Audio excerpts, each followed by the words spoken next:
The first steel cable snapped with a sound so clean it didn't feel real, like the night itself had been cut in half, and I was already moving before the echo faded, boots hitting gravel, cold air biting my lungs, because nobody touches that bridge without me knowing, nobody, not at 2 in the morning, not under floodlights that weren't mine, and sure enough, there they were, silhouettes in reflective vests. A portable rig set up right at the midpoint, sparks falling into the black water below. Like slow, glowing rain, and for a second, I just stood there, watching, because something about it didn't make sense, not just the cutting, but the way they worked, like they had permission, like this was scheduled, approved, inevitable, and that's when I saw the sign, bright orange, bolted into my own railing, temporary removal authorized, stamped with the HOA seal, and that's when my jaw tightened, because they weren't sneaking. They were claiming, and that was a whole different problem. I stepped closer, close enough to smell hot metal and diesel, close enough to hear one of them say, "Finish the east line and we're done," like they were wrapping up a job that had already been decided somewhere else, and that's when it hit me. They weren't just damaging the bridge, they were erasing it, piece by piece, and I pulled out my phone, not to call anyone, just to record, because instinct told me this wasn't going to be a quick fix. This was something bigger, something planned, something that didn't stop at the edge of my land, and right on cue, headlights rolled up behind them, smooth and quiet, too clean for a work truck, and the driver door opened slow, like whoever stepped out already owned the moment, heels on gravel, measured, confident. Victoria Hale didn't even look at me at first, just scanned the work, nodded once, then finally turned, that polished smile already in place. "The kind that pretends nothing unusual is happening, Ethan," she said, like we were neighbors discussing lawn care, not standing over a dismantled bridge. "You should have answered my last offer," and her voice stayed soft, almost kind, which made it worse, because behind her, another cable snapped. Louder this time, and the whole structure shifted, a low groan running through the wood and steel like it was waking up, or giving up, and I felt it under my boots, that vibration, that warning, because this bridge wasn't just lumber and bolts, it carried weight, history, permits, things these people clearly hadn't bothered to check. But she kept talking, stepping closer, careful not to get dust on her shoes. "This makes things easier for everyone," she added, like cutting off access to my own land was a favor, and I noticed something then, something small but wrong. The crew wasn't securing the far end, no temporary supports, no alternate route setup, nothing that any real project would require, which meant this wasn't about replacing the bridge, and it definitely wasn't about safety. This was about removal, clean and final, and that realization settled in my chest like cold metal. Because if they weren't planning a replacement, then they either didn't understand what this bridge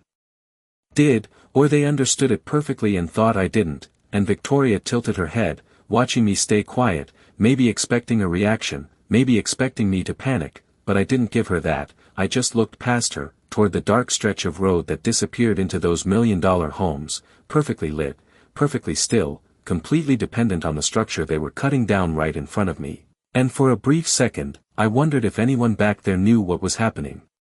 If they had any idea that their only way in and out was being dropped into a river before sunrise, and that was the moment everything shifted, not out there on the bridge, but in my head, because I realized something they hadn't, something buried in old permits and forgotten filings, something my father made sure I understood long before he handed me the deed, and suddenly, the sound of cutting didn't feel like a loss anymore. It felt like a trigger, like a line being crossed that couldn't be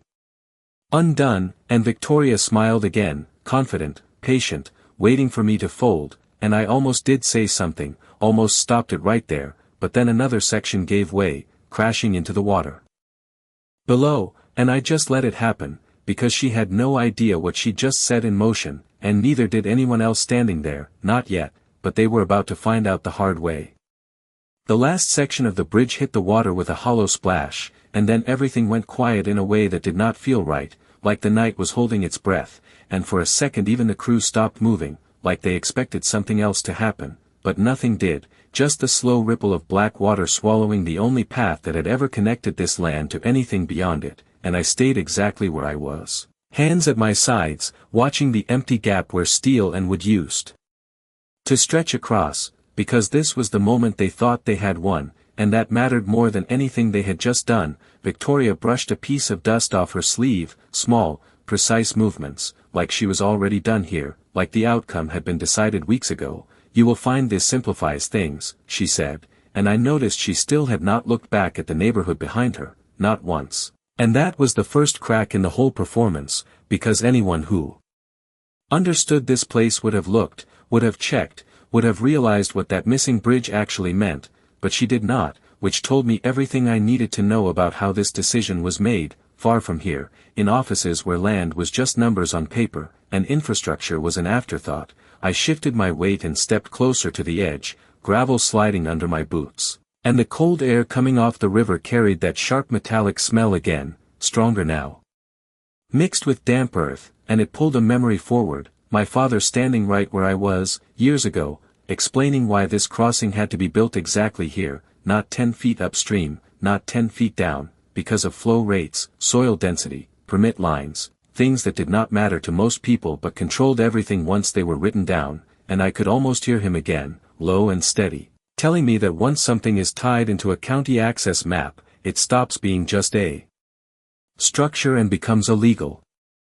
artery, something that cannot be removed without consequences that ripple far beyond the property line. And I let that thought settle, because the crew was packing up now, fast, like they did not want to linger, like their job ended the second the last beam dropped. No inspection, no temporary barrier, no reroute signs, nothing that suggested responsibility, and that absence was louder than anything they had cut. Victoria took a step back toward her car, heels clicking softly, already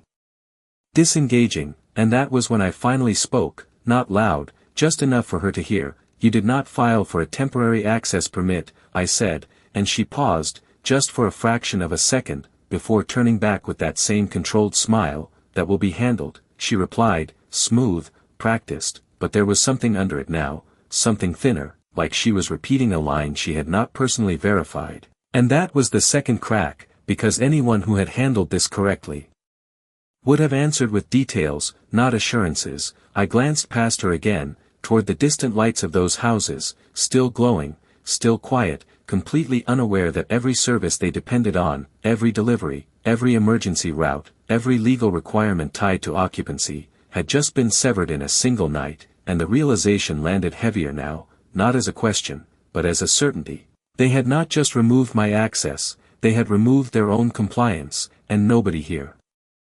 seemed to understand the difference yet. A worker shut down the generator, and the sudden silence pressed in, thick and complete, no hum, no cutting, just the river moving under the dark, and for a moment it felt like standing inside a paused scene, like everything was waiting for the next move. And Victoria opened her car door, clearly ready to leave, convinced this chapter was closed, but I stayed where I was, looking at the gap, measuring it in my head, not in feet, but in consequences.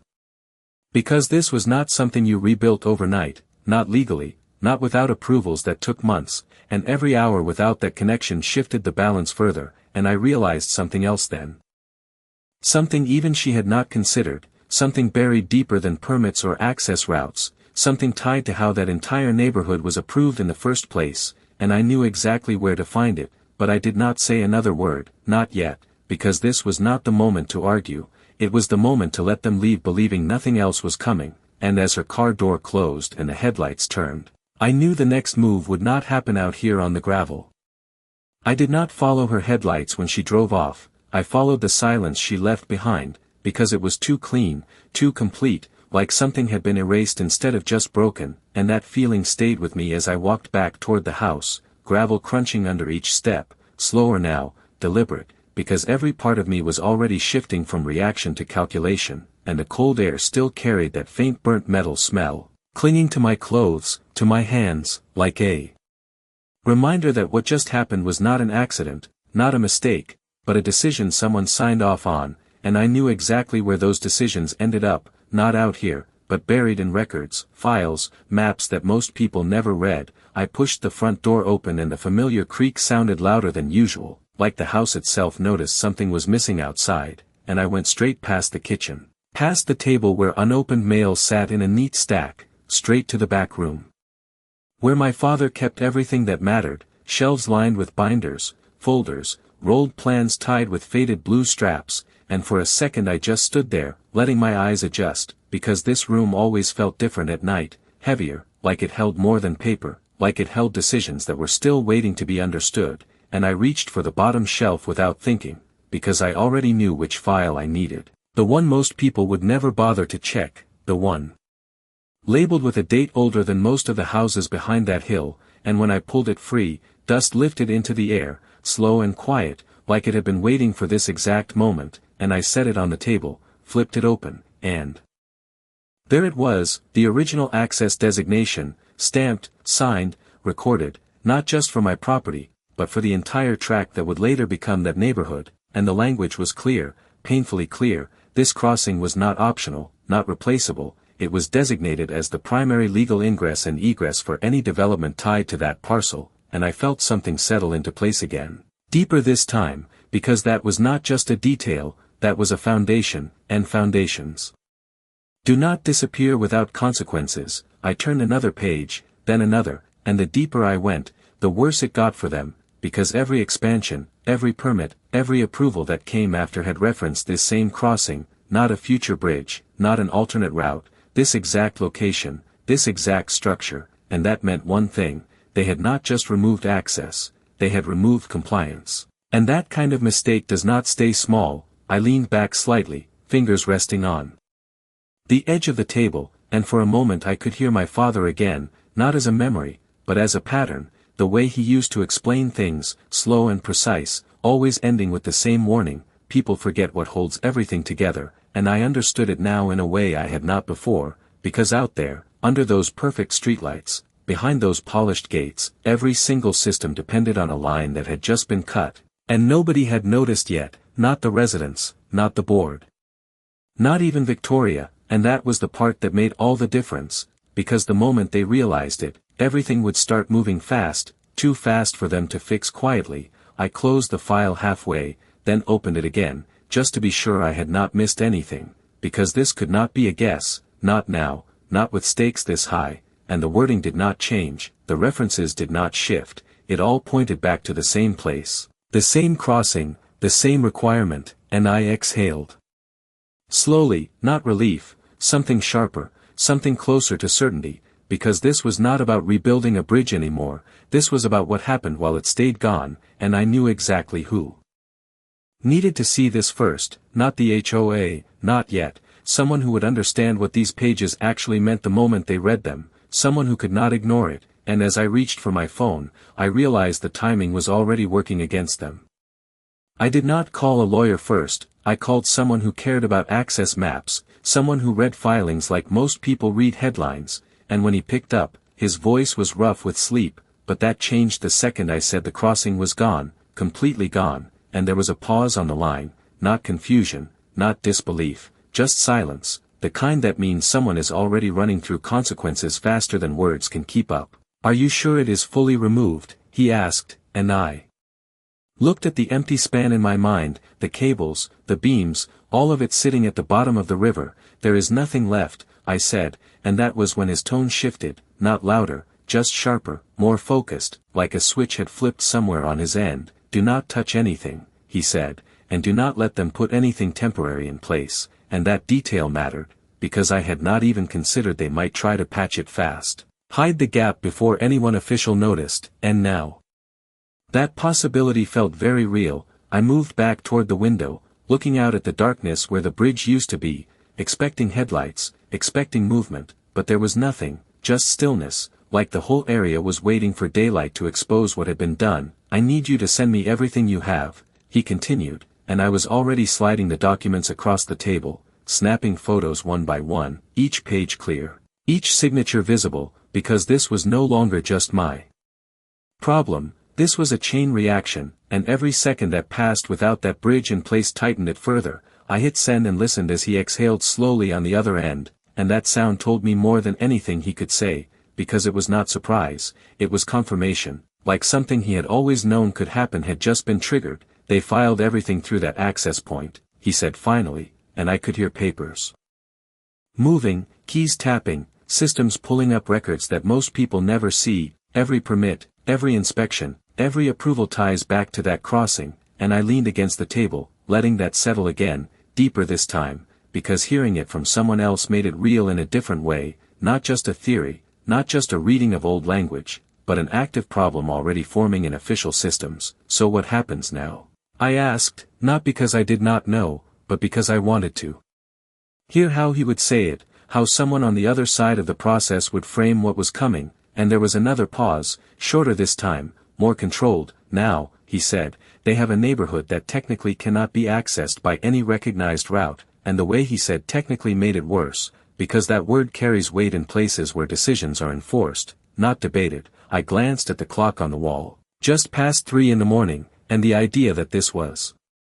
already unfolding while most of that neighborhood slept felt almost unreal, like two versions of reality running side by side, one calm and unaware, the other already shifting under their feet. I am flagging this, he added, and I could hear the clicks again, faster now, more deliberate, but once it is in the system, it does not stay quiet, and that was the third crack. Because everything Victoria had done depended on this staying contained, handled privately, resolved before it reached anyone who could not be influenced, and that window was already closing. I walked back to the shelves, scanning the remaining binders, not looking for anything specific, just making sure there were no gaps, no missing pieces that could weaken what was coming, and the more I looked, the more consistent it all was. Every path led back to the same point, the same dependency, the same oversight they had completely ignored. They are going to try to fix this fast, he said suddenly, breaking through my thoughts, and I nodded even though he could not see me, because that part was obvious now. They would bring in crews, push for emergency approvals, try to rebuild before the implications fully surfaced, but speed does not rewrite filings, and it does not erase what has already been triggered. I stopped moving then, one hand resting on the edge of the shelf, because something else was forming, something I had not considered until that moment, something about timing, about who would feel this first, and how quickly it would reach them. And I asked one more question, quieter this time, more precise. How long before it hits their services? And the answer came faster than I expected. Hours, he said, and the word landed heavier than anything else that night, not rushed, not exaggerated, just flat and certain, like he had already seen this happen before somewhere else. And I glanced back out the window again, half expecting lights to start flashing out there already, but the darkness held, quiet, untouched, and that contrast felt wrong, like the world had not caught up yet. Garbage routes, emergency access, inspections, all of it is tied to certified entry points, he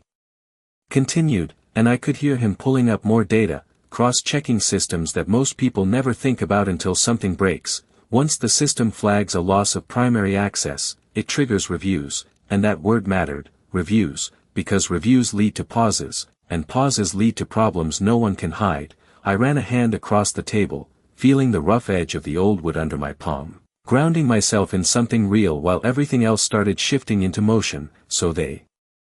cannot just rebuild it tomorrow, I said, and there was a short pause, then a quiet, almost dry response. They can try, and that was the fourth crack, because trying and being allowed are two very different things when paperwork is involved. I moved toward the front door, not to leave, just to listen, because something in me expected the first sign to come from outside, not from a screen, and sure enough, faint at first, then clearer. A distant engine sound carried through the trees, slow,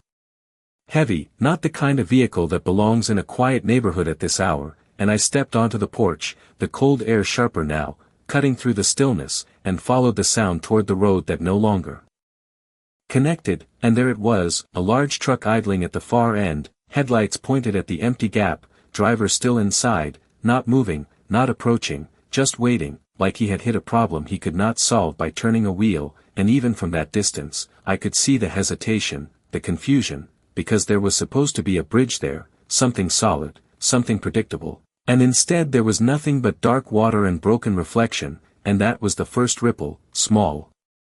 quiet, but real. I stayed still, watching, because this was how it would start, not with alarms, not with official notices, but with moments like this, one vehicle at a time realizing the route did not exist anymore. And then another sound, closer this time, lighter, a car pulling up behind the truck, stopping short, brake lights glowing red against the trees, and the driver stepped out, walked forward a few steps, then stopped, hands on hips, staring at the gap like it might fix itself if he waited long enough. And I could almost feel the question forming in his head, the same one that would spread through every house back there by morning. How do you leave a place that no longer has a way out? I leaned against the porch post, the wood cold against my shoulder, and for a moment I considered walking down there, saying something, explaining what had happened, but I did not, because this was not my moment to explain. This was their moment to discover, and discovery hits harder when it is not softened. The truck engine finally cut off, the sudden silence settling again, thicker this time, heavier, and both drivers just stood there, looking at the same empty space, neither of them speaking, neither of them moving, and that silence stretched longer than it should have, because deep down, they both understood something had gone wrong, something bigger than a simple detour. And back inside my pocket, my phone vibrated once. Sharp and brief, and I did not need to look to know it was not random. The vibration in my pocket came again, longer this time, and I pulled the phone out slowly, not rushed, because I already knew this was the moment things started crossing from quiet problems into visible ones, and the screen lit up with a notification I had been expecting but still felt different seeing in real time, a system alert forwarded from my contact, flagged access failure tied to a registered entry point, and I stared at it for a second, not because I did not understand it, but because it confirmed everything was now moving without me needing to push it, and that changed the entire balance. I glanced back toward the road, the truck still there, the second car now pulled off to the side, both drivers out, both looking down at their phones like they were waiting for instructions that were not coming, and that image stuck with me, because it was the exact moment confusion turns into realization, when people stop assuming it is temporary and start understanding something is actually wrong, and the air felt different now, tighter, like the silence had weight to it. I stepped off the porch and walked a few yards closer, not enough to be seen clearly, just enough to hear fragments, low voices, uncertain, one of them saying something about delivery timing, the other mentioning a gate code that suddenly did not matter anymore, and neither of them saying the word that actually described the situation, because they had not reached it yet, they had not fully accepted that there was no way across, and that hesitation told me everything about how this would spread, slow at first, then all at once. I checked the phone again, another message, this time shorter, more direct, inspection hold initiated, and I let out a slow breath through my nose, because that was faster than I expected, much faster, and it meant the system had not just noticed, it had reacted, and reactions create consequences that cannot be undone quietly. I leaned against the fence line, wood rough under my hand, and watched as a third set of headlights approached from the neighborhood side, stopping behind the others, then another, and another, a small line forming where there had never been one before, and that visual shift hit harder than any document could, because this was no longer theoretical, it was physical, visible, undeniable, and still, no one was calling it what it was. They were asking questions, making guesses, talking about construction delays, temporary closures, anything that kept the problem small in their minds, but that would not last, it never does. One of the drivers walked closer to the edge, shining a flashlight down into the gap, the beam catching on broken metal, reflecting back in sharp flashes, and he stepped back quickly, not in fear, just in understanding, because now he had seen it, the absence, the finality of it, and he turned back toward the others, shaking his head once, slow, deliberate, and that single motion carried more weight than any explanation. I could feel the shift ripple through them, subtle but real, voices lowering, posture changing, the moment when inconvenience turns into concern, and concern starts looking for answers. I glanced at my phone again, another update already loading, faster now, almost stacked on top of the last. And I knew that pace would not slow down, not once the right offices opened, not once the right people saw what had been flagged, and somewhere behind those lights, behind those houses, behind those quiet streets, the first calls were already being made, neighbors to neighbors, board members to each other, someone asking why the route was closed, someone else saying they would check, someone probably reaching for Victoria, expecting a simple explanation, something controlled, something reassuring. But explanations only work when the system agrees with them, and right now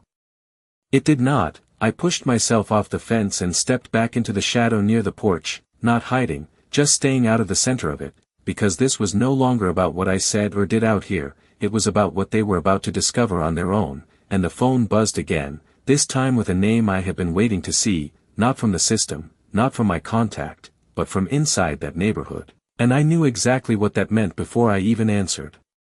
I did not let it ring twice, I answered on the first vibration, and for a second there was nothing on the other end, just air, the kind that carries tension before words catch up, and then her voice came through, tight.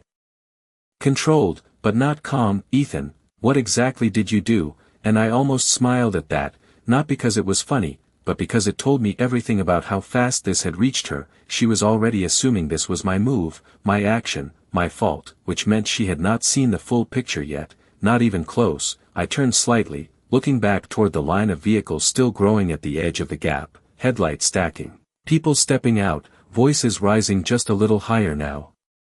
And I kept my tone even. I did not touch your access, I said, simple, direct, and there was a pause, longer this time, because she heard it, the phrasing, the difference between touching and causing, and that was the first moment she realized something was off in her own assumption. The bridge is gone, she said, and now there was something else in her voice, not anger, not yet, something closer to pressure building behind control. And I nodded slowly even though she could not see me. Yes, I said, letting the word sit there, letting her connect it herself, and for a second she did not respond, and I could picture her standing somewhere polished and quiet, phone pressed to her ear, looking out at something that still felt normal on her side, because she was not here yet, she had not seen it with her own eyes, and that delay mattered, because once she did, everything would accelerate. We are already arranging a temporary structure, she said, and the confidence came back. Practiced, almost rehearsed, like she was stepping into a role she knew well, but there was a slight edge under it now, something thinner than before, and I leaned against the porch rail, letting the wood press into my palm. You cannot certify a temporary structure without approved access continuity, I replied, and that was the moment the silence changed, sharper, more focused, because now we were not talking about damage. We were talking about process, and process is where control slips away. That will be handled, she said again, same words, same tone, but this time it did not land the same, because repetition without detail starts to sound like doubt, and I could hear movement on her end now.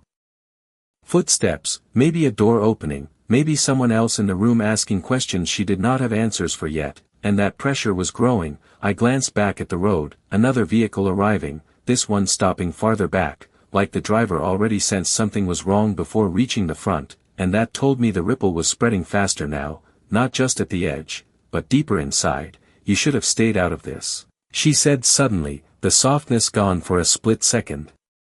replaced by something sharper, more personal, and that shift confirmed it. She was no longer fully in control of the narrative, she was reacting, not directing, and I let a small pause hang before answering, not to provoke, just to let the moment breathe. You removed a designated access point, I said, steady, precise. The system does not ignore that, and there it was, the line she could not step around. Because this was no longer between me and her, it was between her decisions and the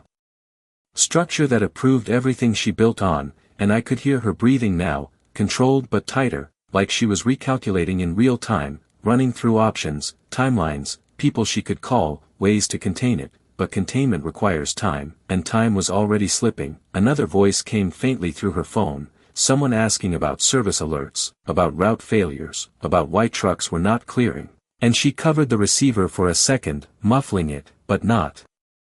enough to hide the urgency underneath, and that was the fifth crack, because once internal questions start, they do not stop at one answer, they branch, they multiply, they expose everything tied to the original mistake, and I pushed off the rail, stepping forward slightly, not toward the road, just enough to feel the night air shift again, cooler now, sharper, like something had fully broken open. You need to come see it, I said quietly, and this time I did not explain, did not add anything else, because there was nothing left to frame. She needed to see the gap, the absence, the line of cars, the reality that no statement could smooth over, and there was a pause on the line, shorter now, more decisive, and when she spoke again, the tone was different, stripped of polish, closer to something real. I am on my way, she said, and the call ended before I could respond, and as I lowered the phone, I could already hear the next set of headlights turning off the main road. The sound of her car reached before the headlights did, smooth and fast, cutting through the still air like it did not belong to the same quiet road anymore, and every person standing near the gap turned at the same time, like instinct pulled them all in one direction, because authority had arrived, or at least the person who was supposed to explain it, and when the lights finally swept across the broken edge of the road, they slowed, just slightly, not enough for anyone else to notice, but enough for me to see it, that fraction of hesitation as the beam hit empty space where something solid should have been, and then the car stopped, not too close, not too far, exactly where someone confident would stop if they still believed they could control what they were about to face. The door opened, and Victoria stepped out, heels touching gravel again, same measured rhythm as before, but this time there was no smile waiting, no polished expression ready to smooth things over, just focus. Sharp and direct, and she walked forward without looking at anyone else, not the drivers, not the small group forming along the roadside, only at the gap ahead, and I watched her pace slow the closer she got, not dramatic, just subtle, like her body was catching up to something her mind had not fully accepted yet, and when she reached the edge, she stopped, completely still, the beam from a nearby flashlight cutting across the broken steel below, reflecting up in jagged lines, and for a second she said nothing, not a word, and that silence felt louder than everything that had come before, because this was the moment where assumption met reality, and reality does not negotiate. One of the drivers stepped forward, asking something about access, about detours, about how long this would take, and she did not answer right away, just kept looking down, taking in the depth, the absence, the fact that there was nothing temporary about what had been done, and that hesitation spread through the group like a ripple, voices lowering again, shifting from questions to something closer to concern, and then she turned, slowly, scanning the line of vehicles, the people holding phones, the ones already typing, already sending messages to others further inside, and I could see it in her eyes now, not panic, not yet, but calculation under pressure, trying to measure how far this had already reached, how much could still be contained, and she finally spoke, voice controlled, steady, telling them it was a temporary closure, that arrangements were being made, that access would be restored quickly, and for a second some of them nodded, because that is what people do when they want things to stay normal, but not all of them. One man shook his head slightly, looking back at the gap, then at his phone, like the two did not match, and that disconnect was growing. I stepped forward just enough to be seen clearly, not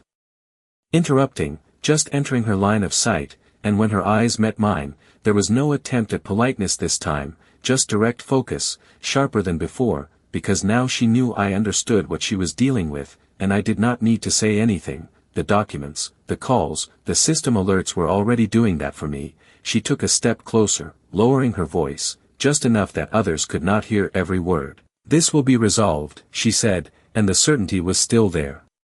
but thinner now, stretched across too many unknowns, and I nodded once, not agreeing, just acknowledging that she believed it, or needed to believe it, because without that, everything behind her started to look very different. Another phone rang somewhere in the group, then another, and the pattern shifted again, fewer conversations out loud, more eyes dropping to screens, more messages moving outward, deeper into the neighborhood, and I could almost trace the path in my head, house to house,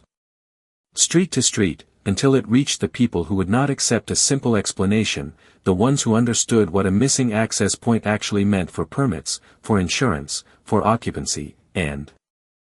that was when I saw it, not on her face, but in the way she turned slightly, just enough to look back toward those distant lights for the first time since she arrived, and that small movement said more than anything else, because now she was not just dealing with me, she was looking at everything behind her, everything that depended on a line that no longer existed, and as she reached for her phone again, I knew the next calls would not sound like the ones she made earlier.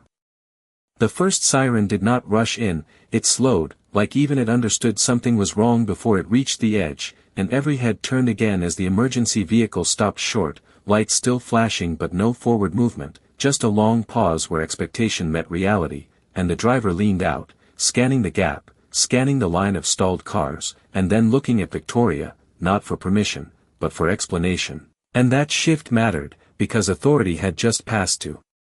someone who needed answers she did not have. She stepped forward quickly now, voice lower, sharper, explaining something about temporary closure, about a rapid rebuild already in motion, but the driver did not nod, did not accept it, just glanced down at a mounted screen inside the vehicle, then back at the missing crossing, and shook his head once, slow and final, and that single motion landed harder than anything said out loud. I could feel it ripple through the group again, subtle but irreversible, the moment where reassurance stops working, and reality starts setting terms. More phones rang, more screens lit up, and now the conversations were different, shorter, more direct, people saying words like, blocked, no route, they cannot get through, and those words carry weight when they leave the edge and move deeper inside. I watched Victoria turn slightly away, stepping aside to take a call, one hand pressed to her ear, the other resting at her side but not still, fingers tightening, releasing, tightening again, and even from a distance I could see the pace of the conversation was not hers anymore, it was coming at her, fast, layered, multiple voices pushing for answers at the same time, and that was the sixth crack, because once control shifts outward, it does not come back easily. I took a step closer to the edge, just enough to look down at the water below, dark, steady, holding what used to connect everything behind me to everything ahead, and for a moment I listened, not to the voices, not to the engines, but to that low movement beneath it all, constant, unaffected, like it had been waiting for this imbalance to show itself. And I thought about the filings, the approvals, the signatures that had all pointed to this exact line, this exact crossing, and how quickly something built on paper can unravel when one piece is removed. I straightened slightly as another vehicle pulled up behind the emergency unit, this one marked with inspection decals, not flashing, not urgent, just present, and the person inside did not rush out, just sat there, looking, taking it in before stepping into it. And that calm approach felt heavier than any siren, because it meant the situation had already moved into a different category, one that does not respond to explanations, only to conditions. Victoria ended her call and turned back, moving faster now, speaking to someone near the front, pointing toward the far side, outlining something that sounded like a plan, but the responses were no longer automatic. People were asking questions she could not deflect, asking about timing, about clearance, about what happens if access is not restored by morning, and those questions do not stay local, they move upward, outward, into places where decisions are recorded and enforced. I checked my phone again, another update already sitting there, more formal this time, more structured, and I did not need to open it to understand what it meant. The process had fully engaged, and it would not stop at the edge of this road. I lifted my gaze back to Victoria, watching the way she stood now, still composed on the surface, but anchored in a situation that no longer responded to control. And for the first time since this started, she looked smaller, not physically, but in influence, because the system she relied on had turned neutral, and neutrality, in a moment like this, is a kind of pressure that does not bend, it only builds. And as the first official stepped out of that inspection vehicle and closed the door behind him, the sound echoed just enough to shift the entire scene into something new.